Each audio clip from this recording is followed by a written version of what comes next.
Hello and welcome to aefTV. I'm delighted to be joined by Jennifer Stolp from White & Case. Welcome, Jennifer. Thank you very much. Delighted to be here. Thank you for having me. So, how have you been enjoying the conference so far? It's been great so far. It's wonderful to see people again. Actually. Yeah, it's been a long time, right? After a long time, yeah. So I think everybody's had enough of Zoom meetings and.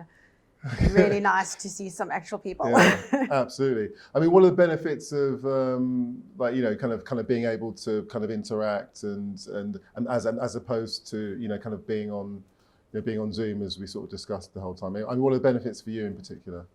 Just it's a personal rapport with people that you have. So it's you kind of feel the distance when you can conference by Zoom, you can do deals by Zoom. I mean, it's all perfectly doable and it's worked fine over the last couple of years. Yeah. But there is a kind of a rapport and there's people are sociable and it's really nice to be able to see people and shake hands. Shake hands. I'm not sure whether we're supposed to be shaking hands or not shaking hands. I'm not sure.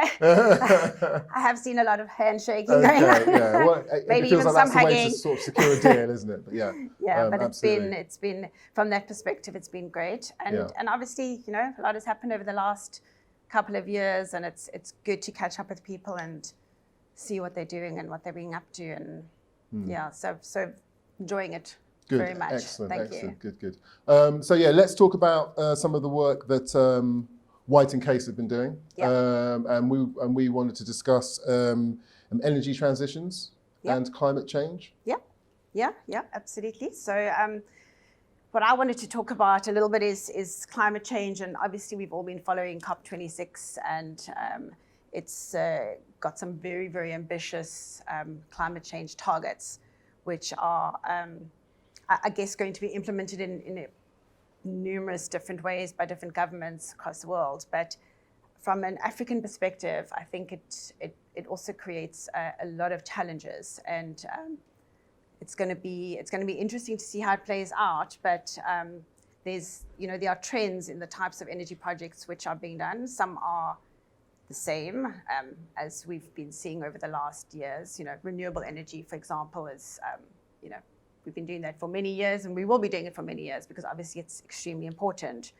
But for many developing countries, renewable energy is not creating the baseload kind of energy production that is so desperately required. So, developing countries are forced to be quite innovative in terms of how they deliver electricity to kind of little communities, and how you combine that with climate change is quite an interesting concept for me, because there needs to be a sense of fairness about what sacrifices are made and who makes those sacrifices, because obviously it's a reasonable argument for developing countries to make, to say the people who have benefited the most in the past, before everybody realized the real climate change issues, that those benefits have already been reaped, and the people who are able to make the sacrifices possibly need to make more sacrifices. It's probably quite a controversial thing to say, but I think it's a reasonable argument. So there are trends in the way in which electricity is being delivered, and trends in the kinds of projects which are being done, which we can talk about, and what we see in the future. But particularly from a climate change perspective, I think it's going to be very interesting to see how we manage to do that, particularly in Africa. So talk about how we finance these projects, and who should take responsibility for putting the money up. Who takes responsibility for putting the money up, and also what kinds of projects you do. So what are you able to do? So, for example, traditionally you would have your coal would be baseload. I mean, that's your massive coal-fired power stations would create the big baseload capacity that you need. That's not something which is really on the table. It's not viable, and it's not on the table for most countries. And even if a government hasn't made the decision not to do coal-fired stations anymore, you're going to really struggle to find anybody who's going to finance them. So absolutely. So that's who's going to pay for the renewable for that? revolution? Exactly. Okay. So I think what we've seen certainly over the last few years is the development finance institutions playing a massive role in financing various types of projects, and also sort of getting the commercial banks along with them. So they very often play a lead role in particularly initial early stage project preparation, getting projects to bankability, getting them to a point where you can bring along commercial lenders, get the projects going. So I think the DFIs are still playing an enormous role in obviously in getting projects up and going. It's a brave new world, really, isn't it? It's a very new world. It's a very new world, and it's very interesting, and it's very exciting, actually. So, I mean, you've got obviously the renewables. You've got off-grid, little mini grids. You've got, and I mean, that's a really great way of delivering electricity to kind of smaller communities, which may be quite remote. And there's a lot of that kind of, there's a lot of those kinds of projects which are being funded at the moment. You've also got some very real problems from an infrastructure perspective in terms of the kind of transmission networks. So there's a lot of work that needs to be done in a lot of countries to provide electricity on a big scale. But there's also the gas options now, which are being explored. There's quite a move towards gas, and a lot of countries are realizing that they need to exploit natural gas reserves. So that's something which is that's one of the trends that we are seeing a lot of gas projects. I don't know if you know about South Africa's need for kind of emergency power. There's obviously an issue there at the moment, but you know that was really identified as one of the ways of kind of getting baseload and electricity quickly. So gas LNG, big kind of push towards gas.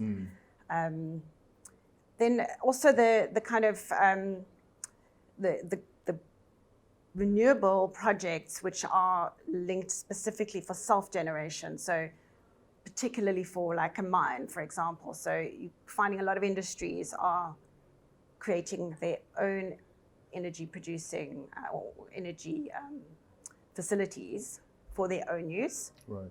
And that in turn is kind of stimulating, I think to a certain extent, the move towards hydrogen. So obviously hydrogen is the kind of buzzword at the moment for the future, and there's a lot of projects which are starting to be being built around hydrogen, and there's a lot of hype around hydrogen.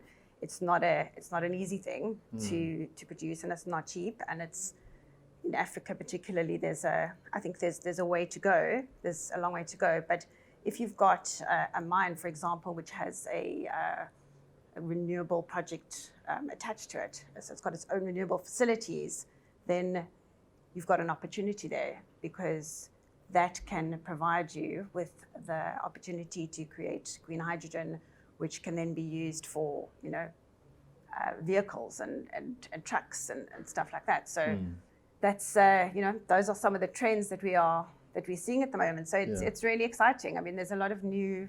There's a lot of new and innovative ways of, you know, how people are thinking about these things and how they're going to manage to do them. Absolutely. I mean, there's some bold targets set by South Africa in particular at COP26. So there's quite a lot of pressure for this for things to succeed in this area kind of at the moment, aren't there? Yeah, there are some, and I mean the overall targets are just, I mean they're ambitious, but necessary. So you know, people have to find ways of doing it, and it's I find it very interesting. It's going to be challenging, no doubt, but it's going to be interesting to see how they get implemented and who manages to keep the promises that they've made and who doesn't. And I think the DFIs play an extremely important role, and not to say that the commercial banks don't, because they do, but the DFIs have got really, really strict reporting requirements. They've got really strict ESG guidelines that, you know, borrowers just have to follow, and they won't lend money without them. So you need those DFIs because you need them. First of all, they can lend money at a rate which commercial banks very often can't. They've got that specific mandate, Absolutely, which and is they probably fantastic. understand a bit more about what's happening on the ground. Exactly. Yeah. So, and that's their mandate. Their mandate is to develop. So that's what they are there to do, and that's what they specialize in. And they do it in such a way that they can only do it if the borrower is going to commit to certain things. And some of those things are kind of environmental, social, all kinds of things. But climate change is going to be going to be one of them. Exactly. And they monitor them. So there's very strict monitoring requirements, and that I think is really important.